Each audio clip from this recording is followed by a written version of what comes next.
Makhluk ini dipercaya sebagai makhluk suci penjaga keseimbangan yang tinggal di dalam gentong tanah liat raksasa yang diyakini sebagai rumah ia bersemayam. Banten dan Sunda kuno, gunung bukanlah sekedar bentang alam, melainkan ruang sakral tempat bersemayamnya para penjaga gaib. Berdiri kokoh di antara batas daratan dan garis pesisir, Pabeasan menjadi sebuah titik keseimbangan. Disinilah tempat di mana kekuatan tanah, air, dan angin bertemu dalam satu ketenangan yang mistis. Konon, di puncak gunung ini bersemayam seekor naga agung. Makhluk ini dipercaya sebagai makhluk suci penjaga keseimbangan yang tinggal di dalam gentong tanah liat raksasa yang diyakini sebagai rumah ia bersemayam. Di sini Mbak, penunggu utamanya. Si merah tadi atau si menor biasa dipanggil. Oh, ada sebutannya Ya, penunggu ada itu, si menor. Di sebelah sini. Ya, dia yang paling iseng lah sebutannya. Dia paling iseng. Kadang berubah jadi nenek-nenek, anak kecil. Sejak kehadiran sosok naga di tempat ini, berbagai keajaiban mulai dirasakan oleh masyarakat setempat.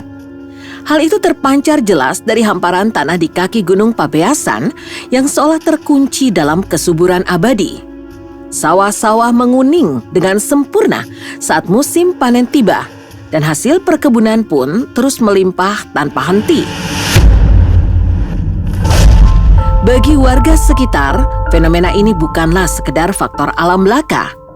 Semuanya diyakini sebagai tanda nyata bahwa sang naga penjaga masih bersemayam dengan tenang, memastikan keseimbangan semesta di tanah Pabeasan tetap terjaga seutuhnya. Konon katanya, setiap malam bulan purnama, saat langit anyer disirami cahaya perak yang tenang namun mencekam, disitulah sang naga penunggu Gunung Pabeasan meninggalkan tempat persembunyiannya dan terbang melintasi kegelapan angkasa untuk menuju sebuah titik sunyi di kaki gunung. Di sanalah ia turun, bukan untuk menyerang, melainkan untuk membersihkan diri, membasuh sisik-sisik purba yang berkilau. Di dalam air panas alami yang memuncak dari perut bumi, tempat itu kini dikenal oleh manusia sebagai Kawah Naga.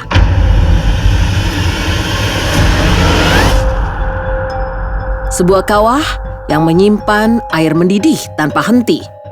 Namun anehnya saat air itu menyentuh kulit, panasnya justru meluruh menjadi kehangatan yang memeluk raga dengan tenang. Seakan memberi tanda bahwa sisa-sisa energi sang penjaga masih tertinggal di sana, menyelimuti raga dalam pelukan yang tak kasat mata.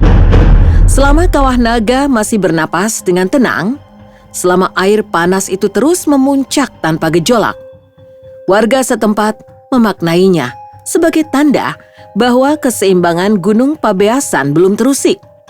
Sang penjaga masih terlelap dalam diamnya. Namun dalam kisah yang diwariskan, naga tak pernah benar-benar hilang.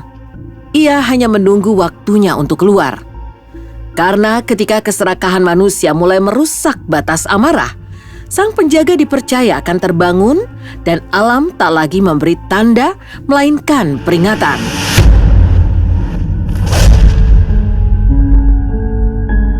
Warga setempat meyakini tempat ini tak pernah diciptakan untuk keangkuhan manusia. Bukan arena pamer keberanian, bukan pula ruang untuk merusak dan menantang alam. Lahir juga sebuah aturan tak tertulis yang dipatuhi turun-temurun.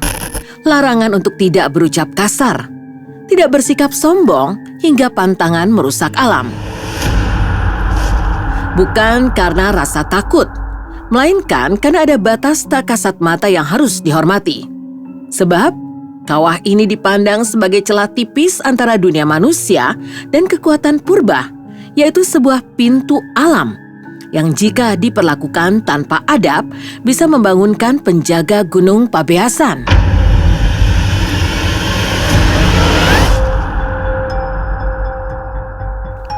Jika batasan itu dilanggar, Gunung Pabeasan seakan menunjukkan amarahnya.